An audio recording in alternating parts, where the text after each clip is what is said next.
Speaker YouTube channel थी सुनुन दिन भर खबर पढ़ुचन हेमंत कुमार महापात्र। केंद्र शिक्षा मंत्री धर्मेंद्र प्रधान आज संबलपुर गस्त थी आसिकरी भिन्न भिन्न कार्यक्रम थी जोग देइछन। श्री प्रधान बरगढ़ संबलपुर राजपथ ठाने स्वागत तोरण लोकार्पण करिछन। इतार सहित दुर्गापाली ठाने थिबा सौंदर्यकरण प्रकल्पर भी उद्घाटन करिछन। तार उतरु परधियापाली ठाने बिल गोटे स्वागत तोरण उद्घाटन करिछन। इतार छड़ा संबलपुर प्रेस क्लब तरफु तैयार होइथिबा सिद्धि विनायक मंदिर के भी से जाइकरी दर्शन करिछन।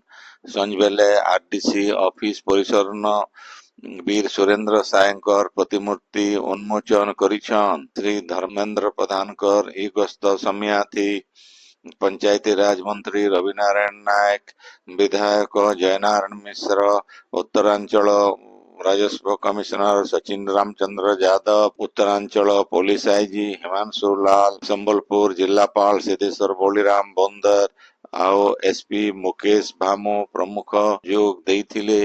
सेंता श्री प्रधान आज देवगढ़ गस्त थी जाइकरी भिन्न भिन्न कार्यक्रम थी जोग देइछन। देवगढ़ गुंडीचा मंदिर न महाप्रभुंकर दर्शन करबार उतरु सहर नुआ बस टर्मिनल आउ वर्ज्यवस्तु परिचालना गाड़ी मानकर लोकार्पण करिछन।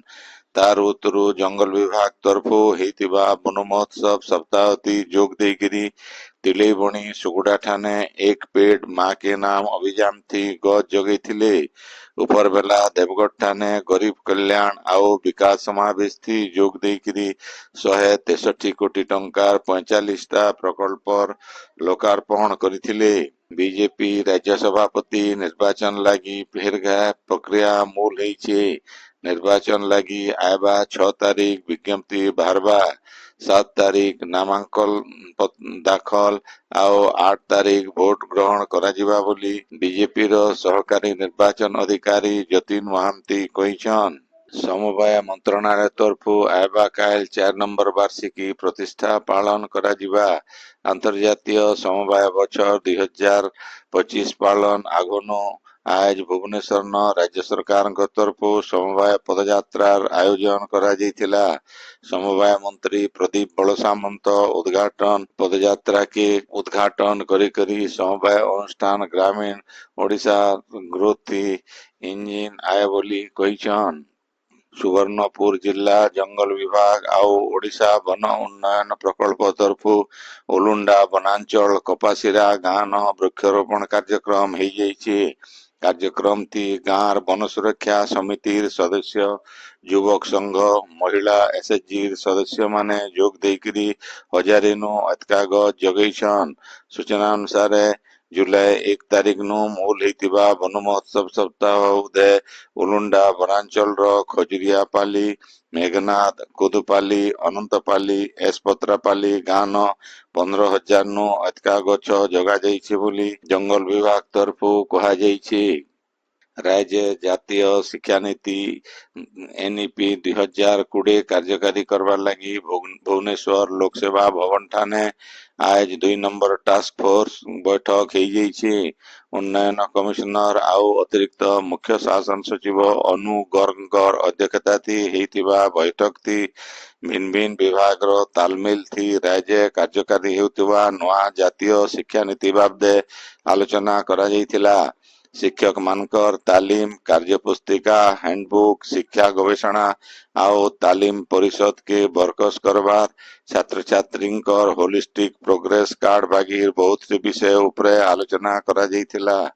शिक्षा नीति कार्यकारी करवार दिगे आईटी सक्षम तदारक करवार व्यवस्था कार्यकारी आउ बहुभाषी शिक्षा के तहकावार लगी पदक्षेप नेबार के ई उदय उन्नयन कमिश्नर जोर देइछन। आपण माने खबर सुनुछन स्पीकर यूट्यूब चैनल थी।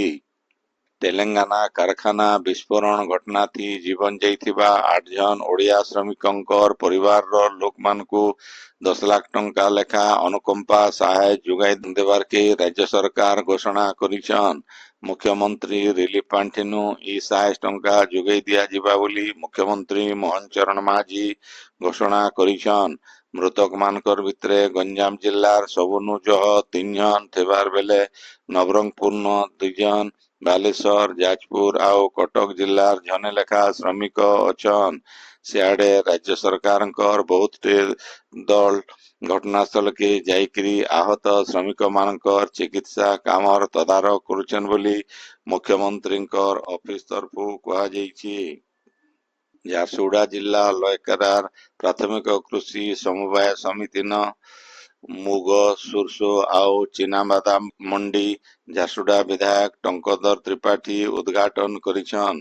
ମଣ୍ଡି ଉଦ୍ଘାଟନରୁ 18 ଜଣ ଚାଷୀଙ୍କ ଠାନୁ ମୁଗ 12 କ୍ୱିଣ୍ଟାଲ, 11 ଜଣ ଚାଷୀଙ୍କରନୁ ମୁଗଫଲି 6 କ୍ୱିଣ୍ଟାଲ, 16 ଜଣ ଚାଷୀଙ୍କ ଠାନୁ ସୋରିଷ 12 କ୍ୱିଣ୍ଟାଲ ସରକାରୀ ଦାମ ଥି ଘିନା ଯାଇଥିଲା। ଇ ସବୁ ଫସଲ ବିକ୍ରି କରବାର ଲାଗି 292 ଜଣ ଚାଷୀ ପଞ୍ଜୀକୃତ ହେଇଥିବାର ବେଳେ ଆଇବା ଦିନ ବିଲ୍ ଇ ସବୁ ଫସଲ ଘିନା ଯିବା ବୋଲି ବିଧାୟକ ଶ୍ରୀ ତ୍ରିପାଠୀ କହିଥିଲେ।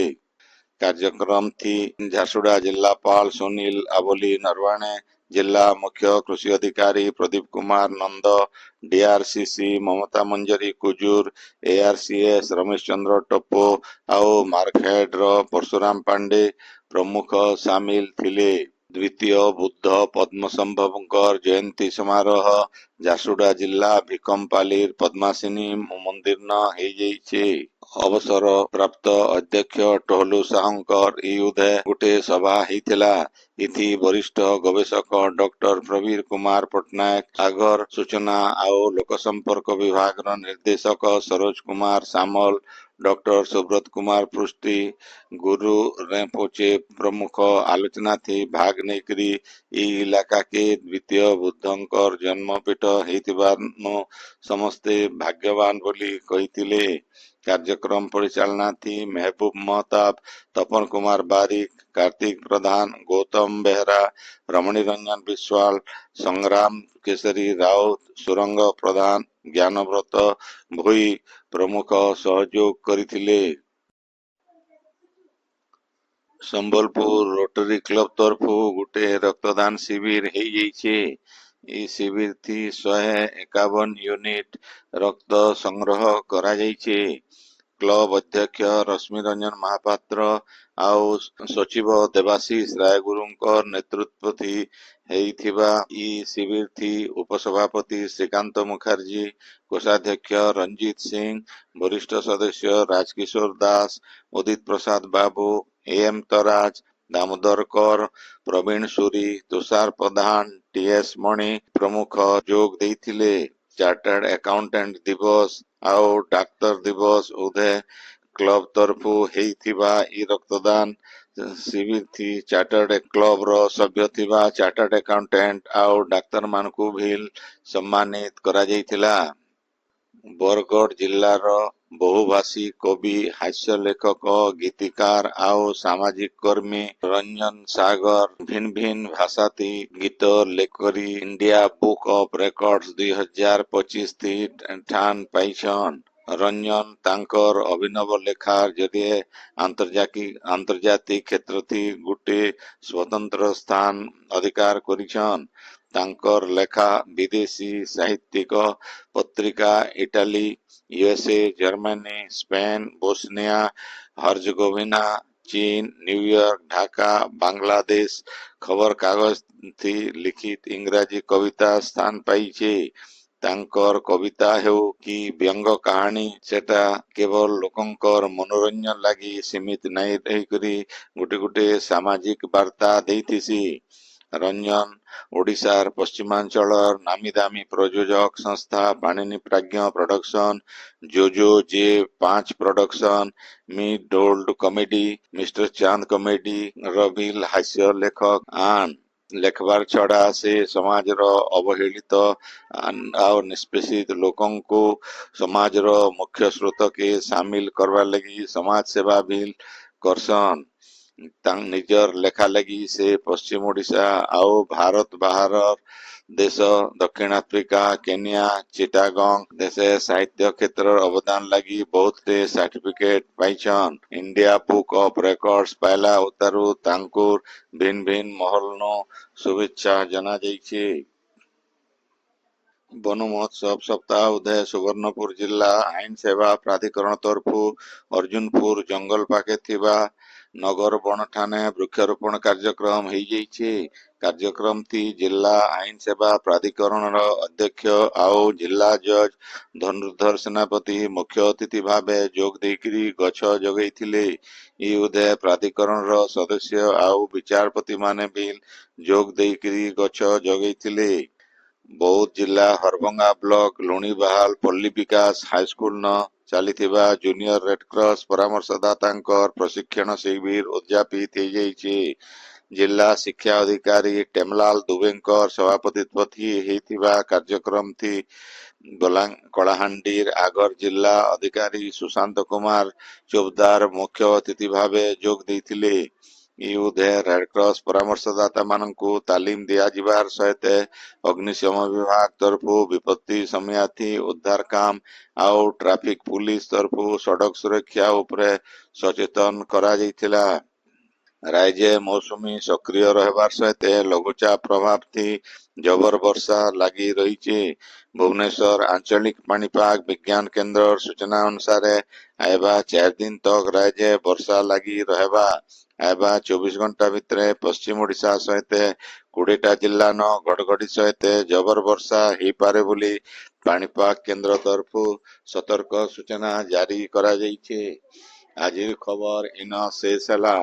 ଆପଣଙ୍କର ଇଲାକାଥି ହେଉଥିବା ସଭା ସମିତି ସାଂସ୍କୃତିକ କାର୍ଯ୍ୟକ୍ରମ ବାବଦେ ଖବର ପ୍ରସାରଣ ଲାଗି ଆମର ହ୍ୱାଟ୍ସଆପ୍ ନମ୍ବର 9437348018 କେ ଲେଖିକରି ପଠେଇ ପାରବେ। ସମ୍ବଲପୁରୀ ଭାଷା के बरकस करवार लगी हमार यूट्यूब चैनल के लाइक शेयर और सब्सक्राइब करवार के अनुरोध। आइबा कायल खबर फिर सुनी पारबे राति 9 बजे। जोहार।